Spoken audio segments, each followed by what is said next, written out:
As Israel politically reshuffles the Zionist state, forming a new coalition agreement, there is doubt changes will improve conditions of the Palestinian people. So I think it's a very dramatic moment for Israel and politics, and for Bennett himself. He's taking a huge gamble. This man, Naftali Bennett, a far-right politician, announced Sunday he's joining forces with centrist Yair Lapid to dethrone Netanyahu. God willing, together we can rescue the country from its tailspin and return it on its path. It's a path full of roadblocks, according to Lapid, but one the country needs to travel.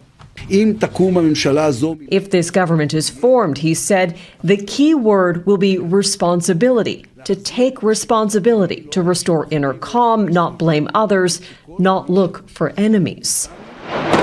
After 11 days of bombings that killed more than 250 people, most of them in Gaza, a ceasefire is holding, allowing the opportunity for this new coalition. But this expert in Middle East politics says it will be difficult to form government because several small parties with very different views, including the United Arab List, will have to work together. Joining us this evening with more on this topic is NNV Global View contributor Brian E. Muhammad. Greetings, sir. Greetings, Sister Rosalind. Yes, sir.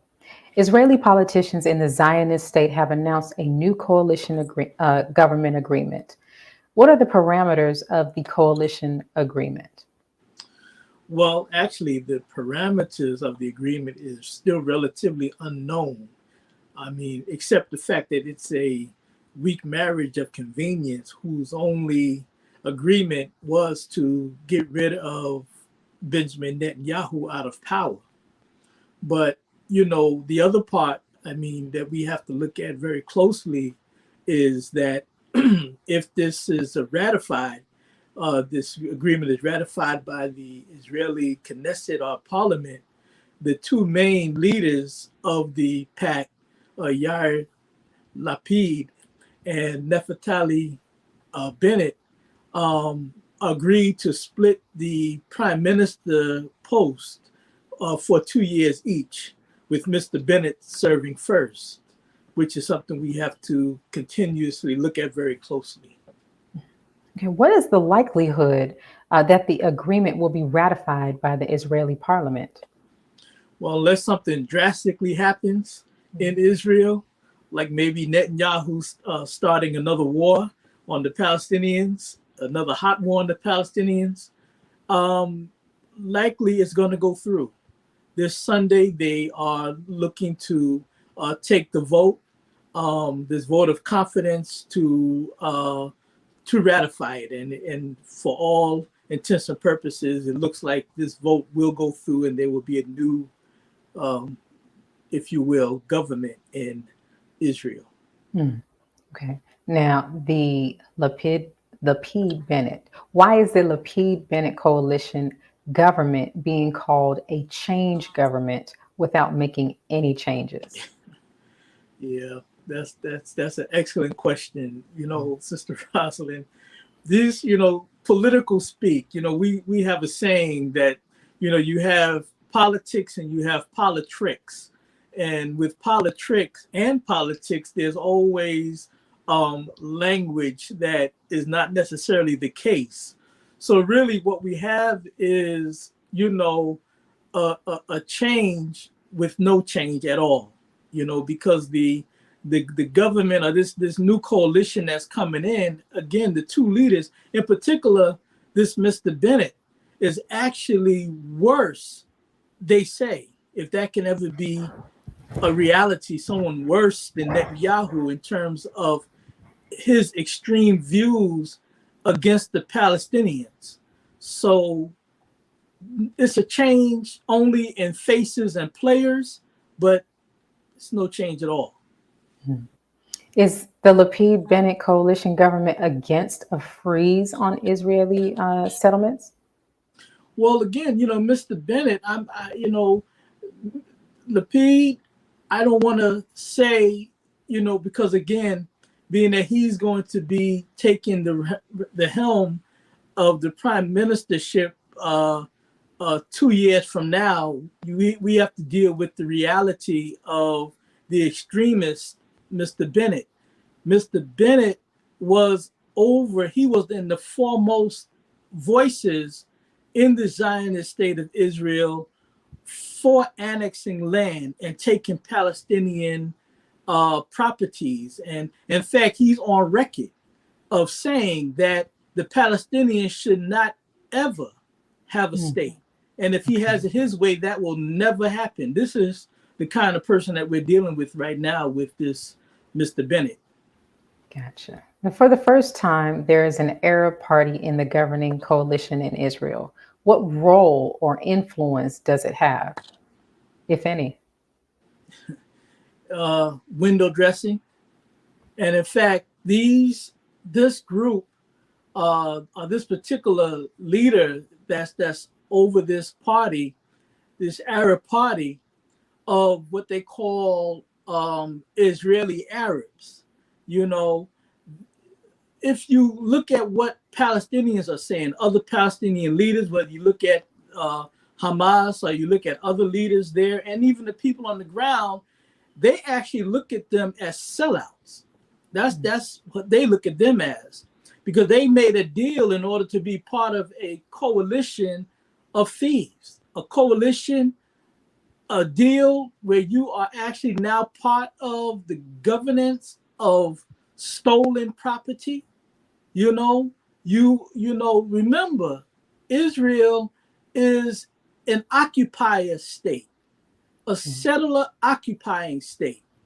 And so this is what you have joined on.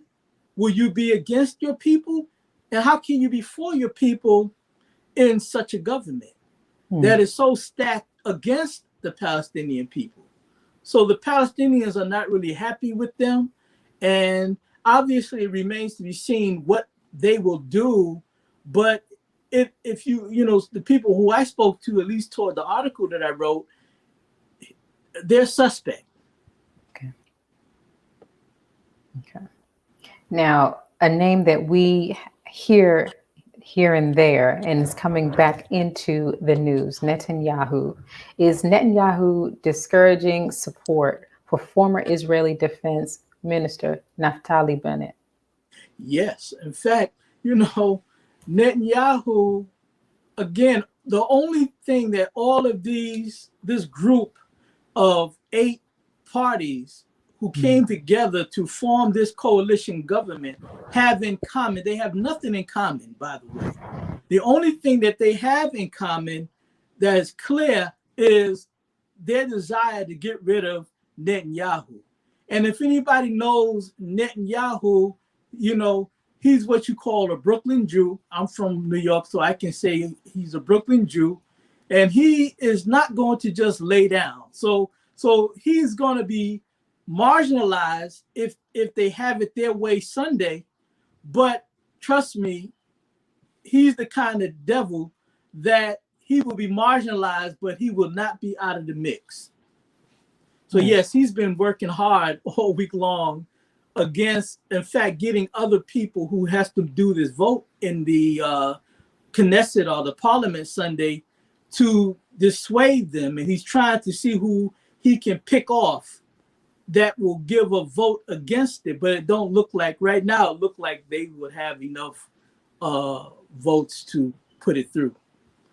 Now, Brother Brian, do you feel like Netanyahu has a true influence on what direction this will go?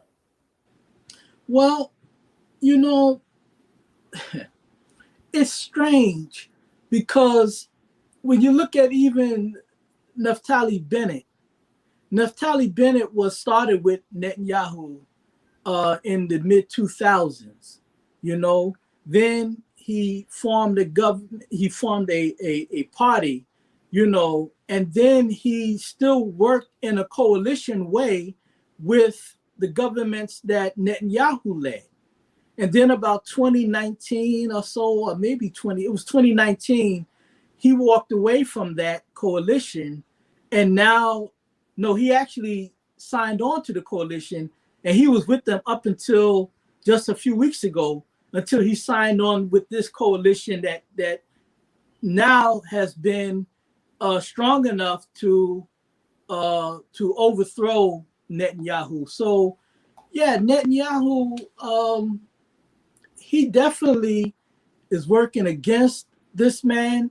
A lot of people who are around Netanyahu see Bennett as an opportunist, as a person who is ambitious in a negative way, because he will turn on you. So they see him as someone who betrayed Netanyahu. But again, Netanyahu is in so much trouble politically within this den of thieves, and that's what I call the Israeli government. I don't care who is part of it; it's a den of thieves, and there is no honor among thieves. Mm-hmm. So is he strong enough? Well, it looked like, again, he's strong enough to give them hell along the way, but it looked like he's not going to be successful in pushing this thing back. Okay. Thank you, Brother Brian. Let's pause for announcements from our sponsors. Then when we return, we'll have more on Palestine, and we'll also discuss questions from the Honorable Minister Louis Farrakhan in his Time and What Must Be Done series. We'll be right back. Be a part of the force that powers truth in journalism. Go to nnvnews.com/donate.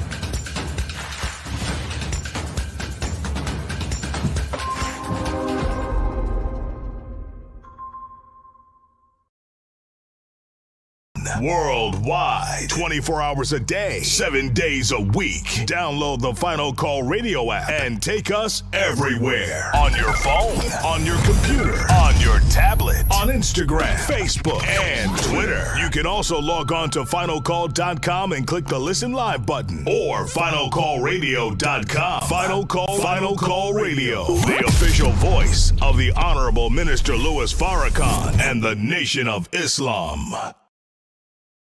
Please share your thoughts with us in the comment section below. Follow us on social media at NNV News, and please subscribe to our YouTube channel at National Network View. I am Anissa Muhammad with nnvnews.com.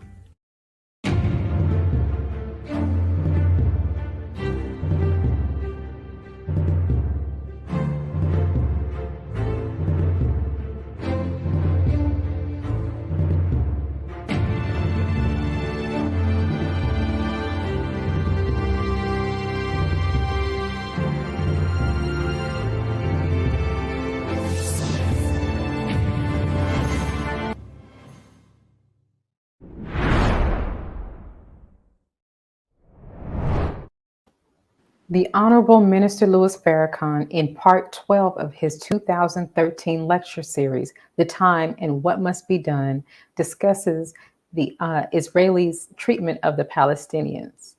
Returning to discuss this is Brother Brian E. Muhammad. Thank you for joining us again, sir. All right. Yeah. Yes, sir. Let's pick up right where we left off. Okay, great. All right. We were in the last segment, we were touching on Netanyahu, and this will tie into the minister's series, The Time and What Must Be Done. But why is Netanyahu facing corruption charges at this time? Well, if you listen to him, it's the result of his political enemies, but if you listen to him.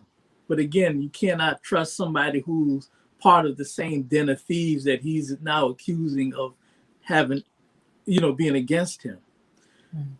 The corruption charges that he's facing has to do with bribery, political influencing, doing political favors for people,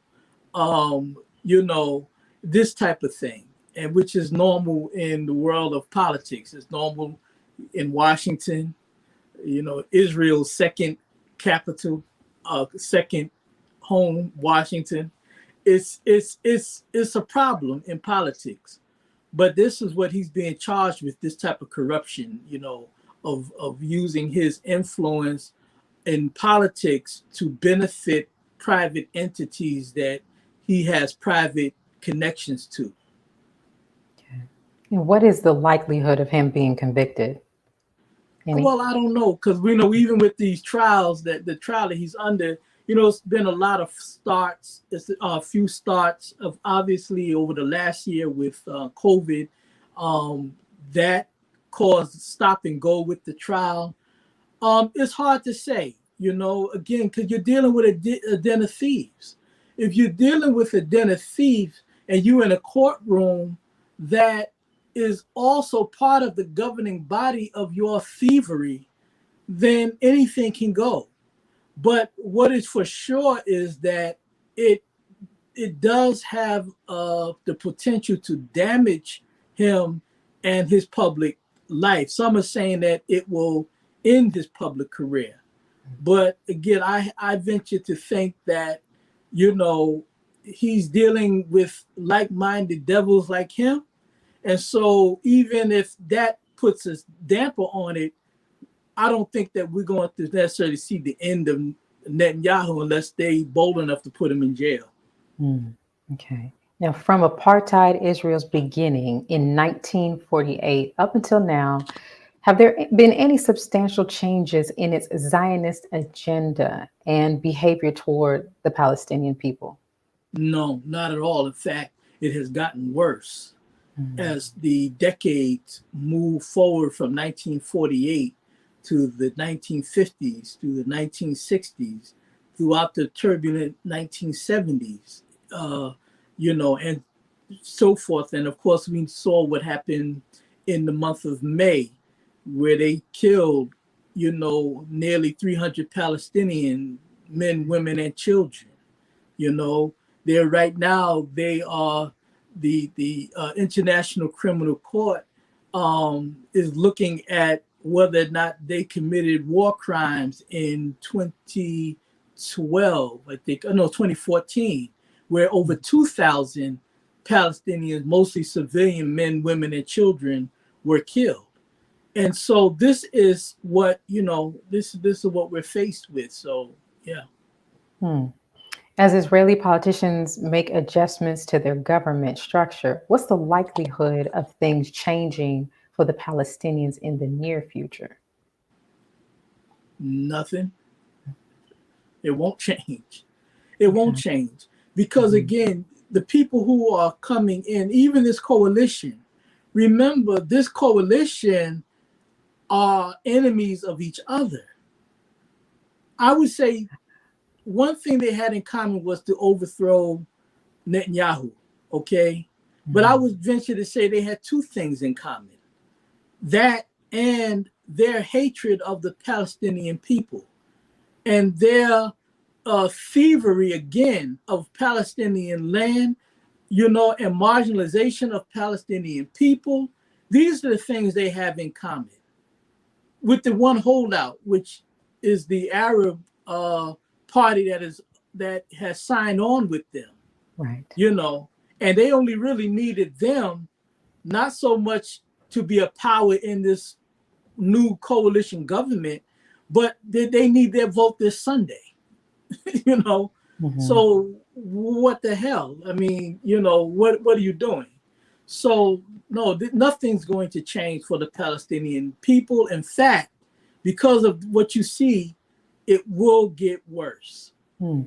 Okay. Now I'd like to pose the Honorable Minister Louis Farrakhan's questions from part 12 of his 2013 lecture series, The Time and What Must Be Done. You mentioned this series in your recent article in the Final Call newspaper. So the first question is this: why would the Palestinians not want a separate state? Why wouldn't they want their own people that have been made vagabonds in the earth to have the right of return to their native land? Yeah, that quote that's on the screen that you raised from the Honorable Minister Louis Farrakhan, that was a rhetorical question that the minister was posing to the Israelis, because when you look at from 1948, there has not been any not any peace, no justice for the Palestinians, and no peace in that land. And he at one point said back in 1984, when it was just 40 something years in, where he said, you will never have any peace, and you have never had any peace in 40 years, because there will be no peace structured on lying, injustice, and thievery, and then using God's holy name to cover your dirty practices, and he said, and if in religion, which is what you practice, not what you profess. So even though they are claiming to be Jews, which are the people of the Torah, that is a lie. These are people of the wicked Talmud, rabbinic Talmud, that they wrote with their own hands, and then they're not even indigenous Jews to that land.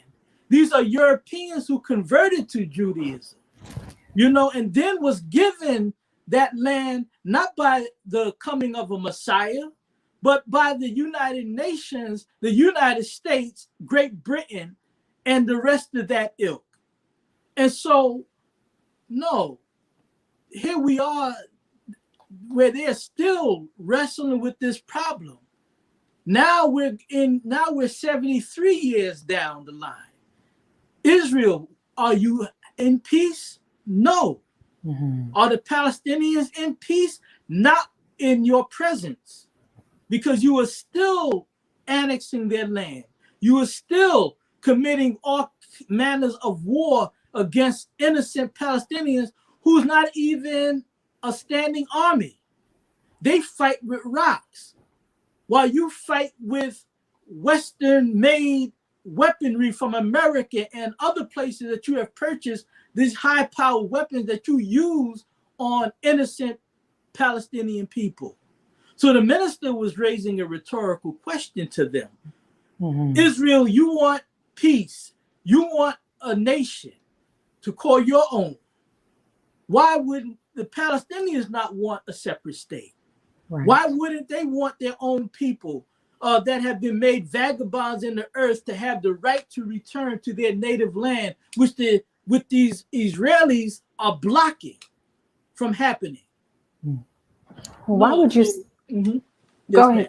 Oh, well, why would you say? And we're speaking about Israel. Why would you say that you want two nations side by side living in peace, but you never allow the Palestinians to be armed to protect the sovereignty of a Palestinian state? That was another quote that you mentioned in the Final Call newspaper, yes. And you were getting ready to explain more about that.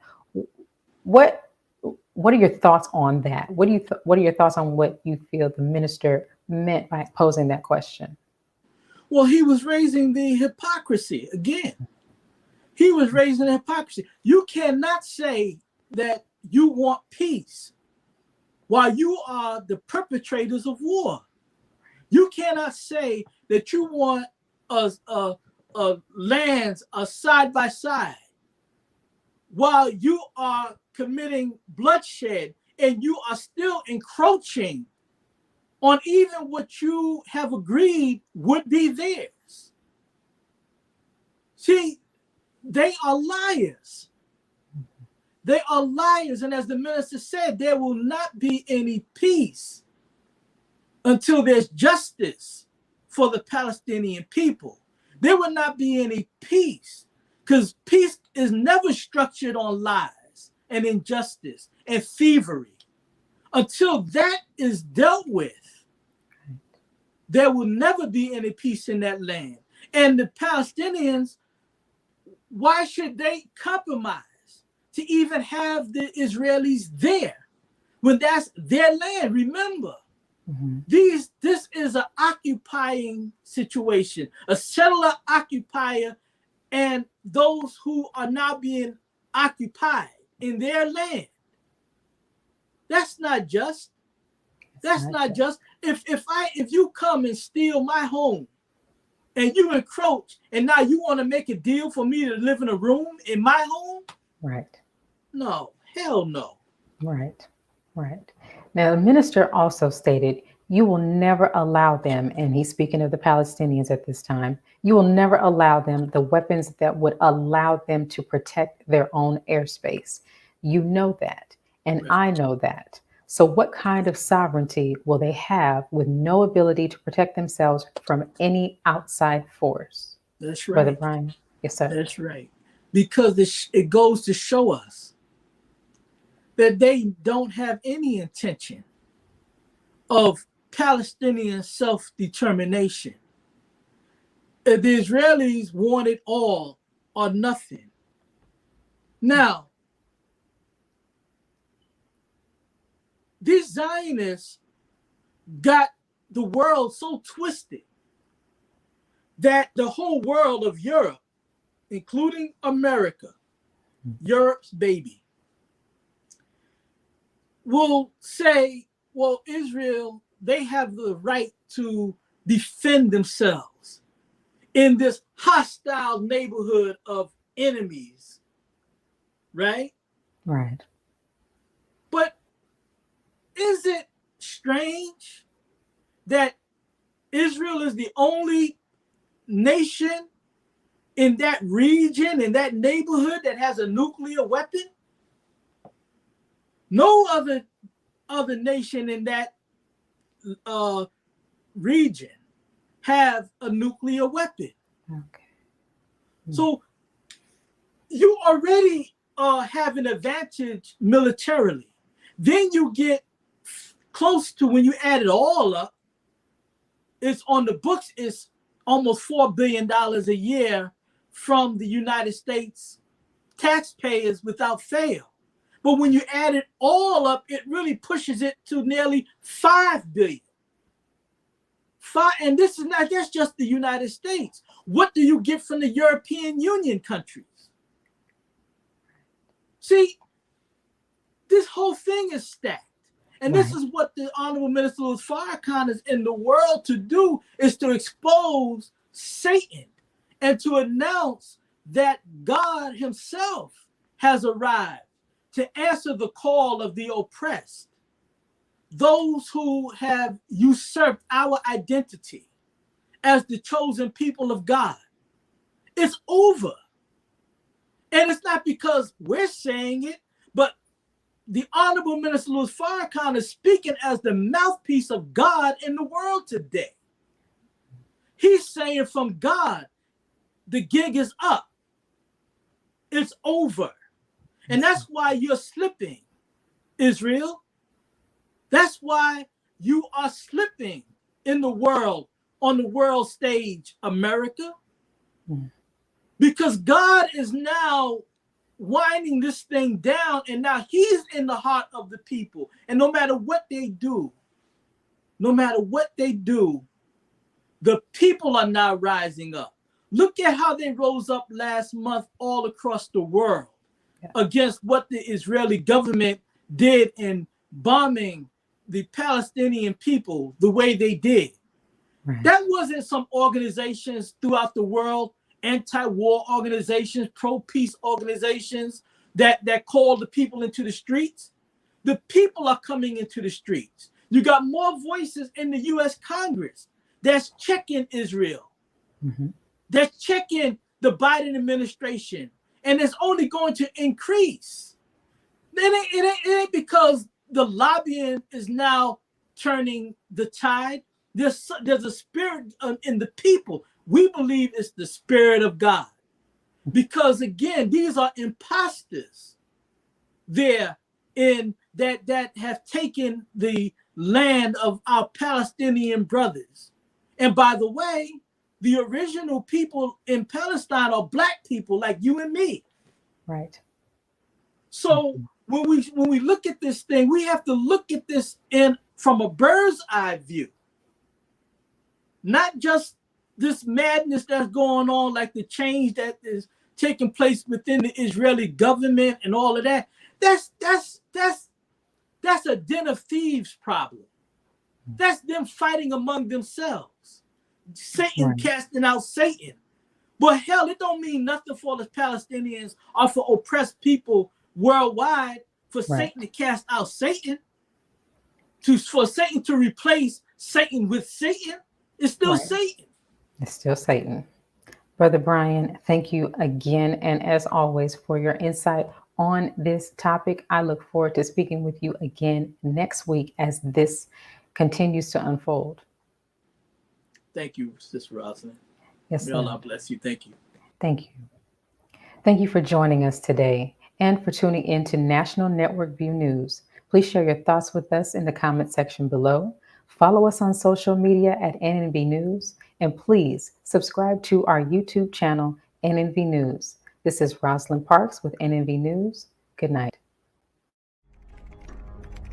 Be a part of the force that powers truth in journalism. Your support helps to combat false media.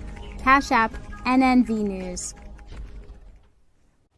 Asiatic Minds, online education, helping our children to discover their God-given skills, gifts, talents, and passion that will allow them to see their greatness as well as the greatness of our people. And upon discovering that greatness, infusing them with the desire to use it for the betterment of themselves, their families, our people, and the world. Classes begin September 1st. To enroll, visit AsiaticMinds.com. This is Sister Sajda Muhammad. We are proud to announce that the Sajda House commemorative Elijah coins are finally here. This priceless heirloom, made from recycled copper from the messenger's home, is now available at sajdahouse.com. Greetings from National Network View. This week's Final Call cover story headline is A Call to Action. Children's Health Defense files petition for Food and Drug Administration to remove experimental COVID-19 vaccines from the market immediately due to reports of more deaths and injuries. This FCN Volume Number 36 edition middle page article is a message by the Honorable Minister Louis Farrakhan entitled, Blacks must no longer be a consumer nation. We must change to survive. To read more, subscribe to FinalCallDigital.com and tune in to the all-new Final Call Radio. This is the NNVNews.com Final Call Cover Report. Please make sure you leave your comments and questions in the comment section below. Follow us on Facebook, National Network View, and make sure to check us out on Twitter as well, National Network View. This is Sergio Gutierrez with National Network View, signing off.